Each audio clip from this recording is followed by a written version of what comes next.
साथियों, आप सभी को आज का नमस्कार, गर्मजोशी भरा नमस्कार। क्योंकि आज की चर्चा एक बहुत ही अलग हम विषय वस्तु पर करने जा रहे हैं। आप सबको याद है, बल्कि अभी बहुत 2-3 दिनों पहले की ही बात है। 5 अगस्त 2020 को अयोध्या में राम मंदिर का भूमि पूजन किया गया। यह एक ऐसी घटना है जिसके लिए समूचा भारतवर्ष, बल्कि यदि कहा जाए कि शायद पूरा विश्व इसके लिए प्रतीक्षारत था, तो यह अतिशयोक्ति नहीं होगी। 5 अगस्त 2020 को जो राम मंदिर, अयोध्या में बनने वाले राम मंदिर का भूमि पूजन हुआ, यह काफ़ी समय से प्रतीक्षित था, काफ़ी समय से अपेक्षित भी था। यह बहुत ही व्यावहारिक है, बहुत ही उपयुक्त है, बहुत ही उचित है कि भगवान राम का मंदिर अयोध्या में बने, क्योंकि अयोध्या उनकी जन्मस्थली है। अयोध्या और राम दोनों एक दूसरे के पर्यायवाची हैं। आज का डिस्कशन, आज की चर्चा, इसीलिए हम इस मुद्दे पर सिर्फ इस घटना की वजह से आज की चर्चा करने जा रहा हूं, और जिस विषय पे आज की चर्चा कर रहा हूं उसके बारे में थोड़ी सी रूपरेखा जरूर आप लोगों से मैं बता दूं, या आपको आपकी जानकारी के लिए, आपकी जानकारी और आपके ज्ञान के लिए जरूर बांटूं। आज की चर्चा में हम आगे तो बढ़ रहे हैं अयोध्या में राम मंदिर भूमि पूजन के कारण, लेकिन आज की चर्चा को मैं अधूरी नहीं रखूंगा, पूरी करने की कोशिश करूंगा। क्योंकि भगवान राम का केवल अगर हम नाम लें तो भगवान कृष्ण का अन्याय के प्रति अन्याय होगा, और भगवान कृष्ण का केवल अगर हम नाम लें तो भगवान राम के प्रति अन्याय होगा। दोनों ने अपने जीवन काल में ऐसी ऐसी उपलब्धियां, ऐसे ऐसे कृत्य, ऐसे ऐसे असंभव कार्य किए जिसके बारे में कल्पना करना हम सभी के लिए असंभव है। लेकिन फिर भी उन लोगों ने उन चीज़ों को कर दिखाया, उन कृत्यों को संभव करके दिखाया जो मनुष्य के नाते हम लोग जिसके बारे में कल्पना कर सकते हैं, सोच सकते हैं। ऐसे ऐसे व्यवहार, ऐसे ऐसे मानक, ऐसे ऐसी चीज़ों को उन्होंने स्थापित किया दोनों ने मिलकर, कि जिसके बारे में आज मानव समाज काफ़ी गौरवान्वित भी होता है, खुशी महसूस करता है, उनसे प्रेरणा लेता है। और इसलिए मैं ऐसी चर्चा करूंगा कि जिसमें भगवान राम और भगवान कृष्ण दोनों के गुणों को, दोनों के कृत्यों को, दोनों के अचीवमेंट्स को, एकॉम्प्लिशमेंट्स को, उपलब्धियों को एक समानांतर रूप से चर्चा कर सकूं, आप लोगों के लिए ज्ञान के रूप में या आप लोगों की जानकारी के लिए बांट सकूं। 5 अगस्त 2020, पुनः मैं इसे कहते हुए, दोहराते हुए मुझे अतिशयोक्ति नहीं होती, मुझे कष्ट भी नहीं होता। राम मंदिर भूमि पूजन हुआ जो काफ़ी समय से अपेक्षित था, प्रतीक्षित था। भारत के लिए एक महत्वपूर्ण घटना थी।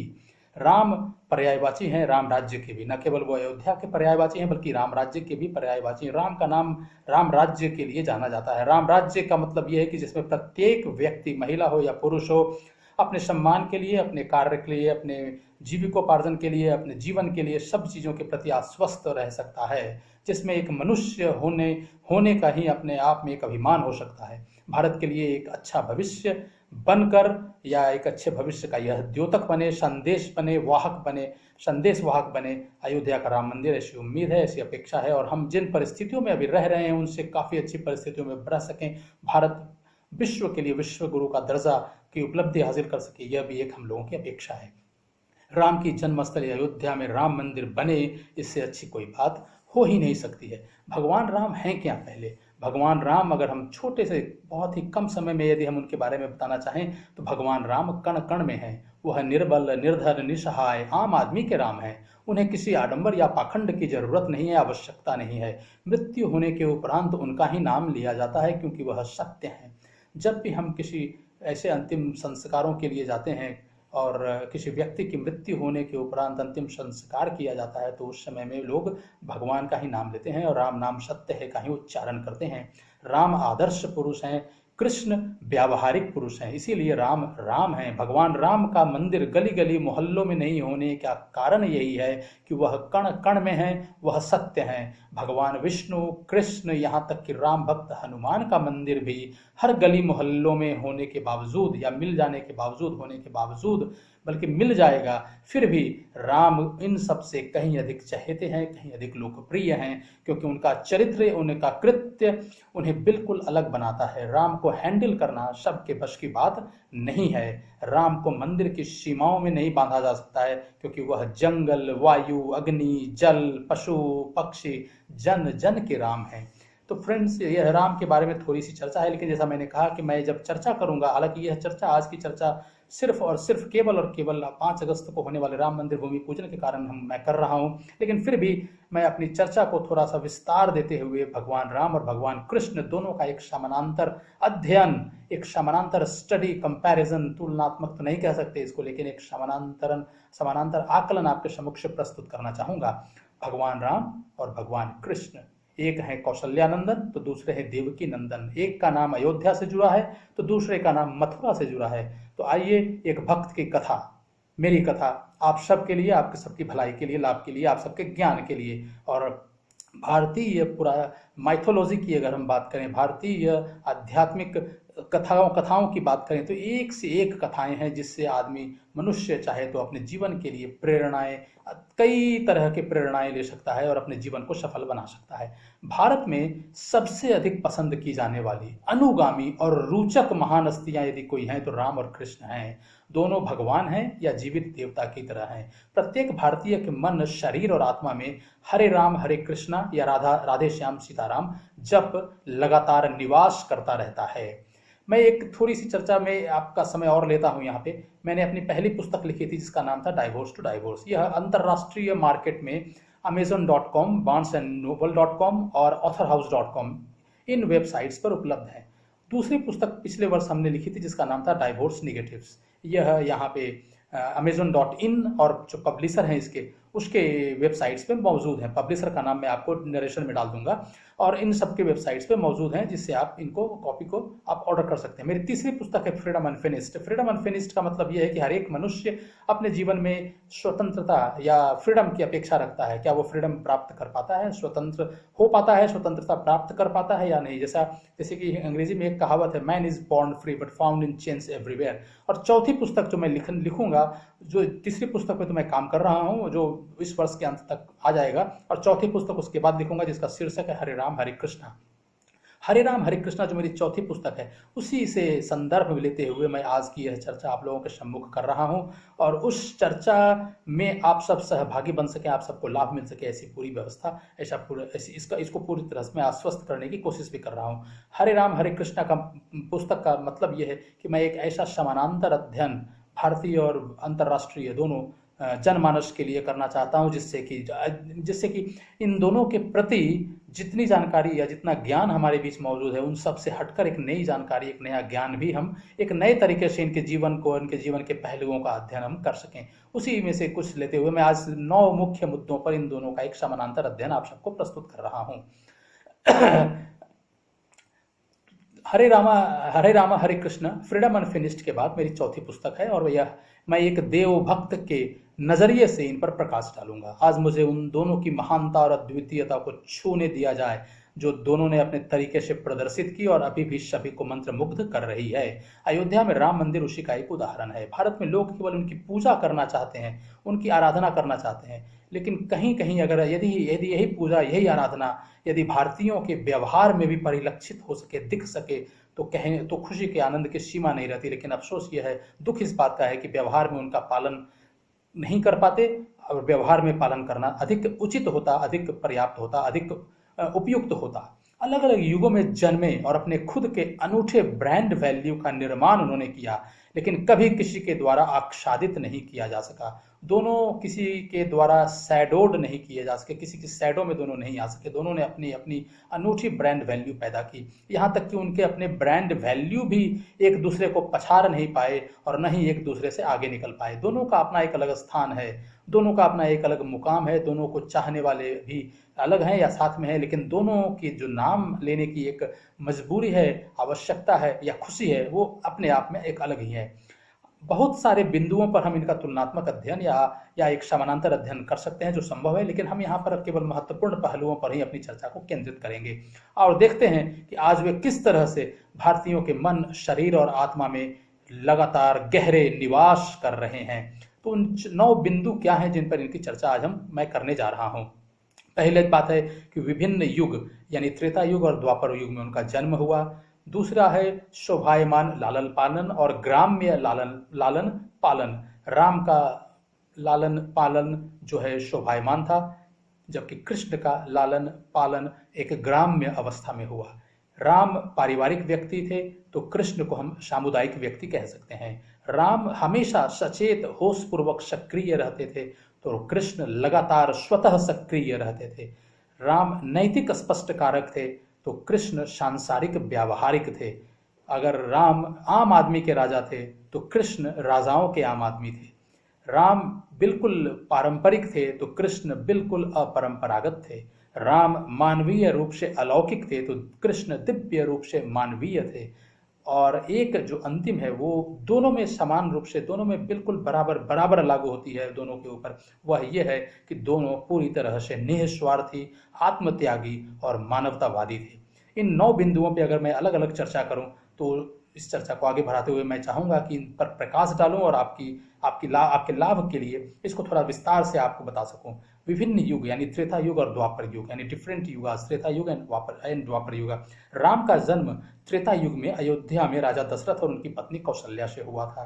त्रेता युग सतयुग के बाद आता है और इसीलिए ज्यादातर लोग ज्ञान के साथ विशेषज्ञों द्वारा निर्धारित विधि से अपने जीवन का पालन करते हैं या जीवन का यापन करते हैं। आम लोग भी जानते थे या जानते हैं कि क्या सही है और क्या गलत है। केवल शक्तिशाली राजाओं जैसे कि रावण ने स्थापित सिद्धांतों का उल्लंघन करने का साहस किया। आम आदमी उस समय के सिद्धांतों का उल्लंघन नहीं कर सकता था।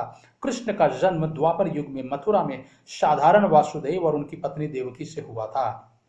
द्वापर युग कलयुग से पहले है या पहले आया था और इसलिए आमतौर पर लोग ज्ञान के साथ अपने जीवन का पालन करते थे या जीवन का यापन करते थे। सामान्य लोग जानते थे कि क्या सही है और क्या गलत है, लेकिन व्यवहार के पैटर्न हमेशा सिद्धांतों से मेल नहीं खाते थे। कौरव राजा या अन्य स्थापित सिद्धांतों का उल्लंघन करने से भी नहीं कतराते थे या कतरा रहे थे। कलयुग जिसमें हम आज हैं, आज का युग कलयुग है, बिल्कुल अलग है। हर कोई सोचता है कि वह जो कर रहा है वही सही है, वह हमेशा सही है। कोई किसी की नहीं सुनता। कोई भी सदियों से स्थापित सिद्धांतों का पालन करना पसंद नहीं करता है। बुरे कर्म जो केवल त्रेता युग में राजाओं द्वारा और द्वापर युग में राजाओं और अन्य लोगों द्वारा किए जाते थे, अभी कलयुग में टॉप टू बॉटम, ऊपर से लेकर नीचे तक सभी कर रहे हैं। दूसरा नेक्स्ट उसके बाद आता है शोभायमान लालन पालन और ग्राम्य लालन पालन। राम को राजा दशरथ ने जन्म दिया था और जन्म से ही सब कुछ उन्होंने भोगा। उनका बचपन एक राजसी जीवन से जुड़ी सभी चीजों के साथ था। उनकी शिक्षा भी महर्षि वशिष्ठ और महर्षि विश्वामित्र जैसे बेहतरीन लोगों द्वारा, ऋषियों द्वारा निर्देशित और संचालित थी, जिन्होंने राजा के बेटे के भविष्य में राजा बनने के लिए आवश्यक सर्वोत्तम शिक्षा प्रदान करने के लिए सब कुछ किया, कुछ भी नहीं छोड़ा। कृष्ण का जन्म एक जेल में साधारण वासुदेव से हुआ था और बचपन से ही किसी भी सुख या शिक्षा से वह रहित थे। उन्हें कोई उचित स्कूली शिक्षा नहीं मिली, न ही उन्हें अपनी शिक्षा के लिए कोई मार्गदर्शक या संरक्षक मिला। और एक शिक्षक उनको संदीपन ऋषि के यहाँ भेजा भी गया तो वो काफी समय के बाद जब उनकी आयु लगभग 18-20 वर्ष या 22 वर्ष हो गई, तब उन्हें वहां जाने का मौका मिला, अवसर मिला। वह गायों को चराने, देहाती दोस्तों के साथ खेलने और बांसुरी बजाने में ज्यादा समय जाया करते थे। ज्यादातर वह अपने दोस्तों के बीच हर जगह एक प्रैंक कहें या एक अटखेलियां करना कहते हैं, जिसे खेलते रहते थे। उसके बाद है राम एक पारिवारिक व्यक्ति, कृष्ण एक सामुदायिक व्यक्ति। राम का संपूर्ण जीवन किसी भी व्यक्ति के लिए, अपने परिवार के लिए जीवन जीने के लिए एक मार्गदर्शक है। उनके परिवार में केवल उनका परिवार ही नहीं बल्कि उनके राज्य और प्रजा भी शामिल थे। वह हमेशा दूसरों की जरूरतों और अपेक्षाओं के प्रति जागरूक रहते थे और तदनुसार निर्णय लेते थे। कृष्ण का संपूर्ण जीवन किसी भी व्यक्ति के लिए एक मार्गदर्शक है, जो न केवल अपने परिवार को बल्कि अपने सभी मित्रों, अनुयायियों और चाहने वालों को भी साथ लेकर चलता है। बचपन से ही वह हर परिस्थिति में अपने दोस्तों का ख्याल रखा करते थे। वही उनके वयस्क जीवन के दौरान भी जारी रहा। बाद में जब वो बड़े हो गए, जब वो अपने कार्यों में व्यस्त रहे, लेकिन फिर भी उन्होंने इन परिस्थितियों से या इन सिद्धांतों से समझौता नहीं किया। वह पांडवों के अस्थायी मित्र थे, लगातार मित्र थे। इसके बाद यदि बात करें तो राम सचेत होशपूर्वक सक्रिय और कृष्ण लगातार स्वतः सक्रिय। हमेशा यह जानना कि क्या सही है और क्या उचित है और उसके अनुसार अपने कार्यों का पालन करना है। राम हमेशा सही व्यवहार के प्रति सचेत रहते थे और यह उनके सभी निर्णयों के पीछे का मार्गदर्शक बल था। भले ही इसका मतलब कितना भी दर्द उठाना हो या कितनी भी पीड़ा झेलनी हो, वह किसी भी स्थिति के लिए एक आदर्श व्यक्ति थे, आदर्श पुरुष थे। सही मायनों में ही उन्हें हम, बल्कि पूरा भारत समाज और विश्व भी मर्यादा पुरुषोत्तम राम कहता है। कल्पना करना कि क्या होने की संभावना है और तदनुसार अपने कार्यों को निर्धारित करना, वितरित करना या व्यवहार करना कृष्ण की विशिष्टता थी। कृष्ण हमेशा स्वतः सक्रिय रहते थे और इससे पहले कि कोई भी उनके भविष्य के कार्रवाई के पाठ्यक्रम को या भविष्य की कार्रवाई के बारे में थोड़ा बहुत भी अनुमान लगा सके या समझ सके, वह शांति और व्यवस्था सुनिश्चित करने के तरीके से कार्य करते थे, निपटते थे। वह किसी भी स्थिति के लिए एक व्यावहारिक व्यक्ति थे और इसीलिए बहुत ही उपयुक्त है, ठीक ही है कि उन्हें हम लोग भगवान कृष्ण के नाम से जानते हैं या भगवान कृष्ण उन्हें कहा जाता है। राम नैतिक स्पष्ट कारक, कृष्ण सांसारिक व्यावहारिक। राम हमेशा नैतिक रूप से सही और स्पष्ट थे। वह किसी भी मुद्दे, स्थिति और परिस्थिति के लिए विश्लेषण या आलोचना के लिए कोई जगह नहीं देते थे, बल्कि नहीं देते हुए सबसे आदर्श तरीके से व्यवहार करते थे। उन्होंने इसे अपने पूरे जीवन पर्यंत जारी रखा। वह अपने प्रजा, अपने लोगों और विषय के लिए मिसाल कायम करने वाले समाधान पर सर्वथा पहुंचते थे। यहाँ तक कि जब उन्होंने राजा रावण को, श्रीलंका के राजा रावण को भी मार डाला, तब उन्होंने अपने छोटे भाई लक्ष्मण को रावण के मरने से पहले उससे कुछ सबक लेने के लिए कहा, क्योंकि रावण बहुत ही अत्यधिक ज्ञानी था। अपने समय में उसके ज्ञान की चर्चा या उनके ज्ञान की ख्याति पूरे विश्व में, पूरे ब्रह्मांड में मौजूद थी। कृष्ण हमेशा से ही सांसारिक व्यावहारिक थे। वह किसी भी मुद्दे, स्थिति और परिस्थिति को निपटने के लिए या परिस्थिति के लिए शिकायत या आलोचना के लिए कोई जगह नहीं देते हुए सबसे व्यावहारिक तरीके से व्यवहार करते थे। वह किसी भी घटना के बड़े हितों के लिए या लार्जर इंटरेस्ट जिसे कहा जाए और दीर्घकालिक प्रभाव के लिए या लॉन्ग टर्म इफेक्ट्स के लिए को ध्यान में रखते हुए तदनुसार एक समाधान पर पहुंचने की कोशिश करते थे। उदाहरण के लिए, कौरवों की हत्या के साथ कौरवों पांडवों का जब युद्ध समाप्त हो गया, तो कृष्ण ने व्यावहारिक रूप से धृतराष्ट्र और गांधारी से मिलने से पहले पांडवों की सुरक्षा की व्यवस्था कर ली। कौरव धृतराष्ट्र और गांधारी के पुत्र थे। धृतराष्ट्र इस बात से नाराज थे कि उनके पुत्रों की हत्या पांडवों द्वारा की गई, लेकिन चूंकि कौरव और पांडव आपस में भाई थे, धृतराष्ट्र जीवित रह गए और पांडवों को राज्य शासन मिला, तो स्वाभाविक है कि दोनों साथ रहते। लेकिन जब महाभारत युद्ध के बाद पांडवों को गांधारी और धृतराष्ट्र मिलने के लिए ले जाया गया या मिलने के लिए जाने को उचित लगा, तो कृष्ण ने सबसे पहले परस्पर एक वैकल्पिक व्यवस्था कर ली, सुरक्षा की, ताकि धृतराष्ट्र पांडवों का कोई नुकसान न पहुंचा सके, इसलिए कि पांडवों ने उनके पुत्रों को, कौरवों को मारा था।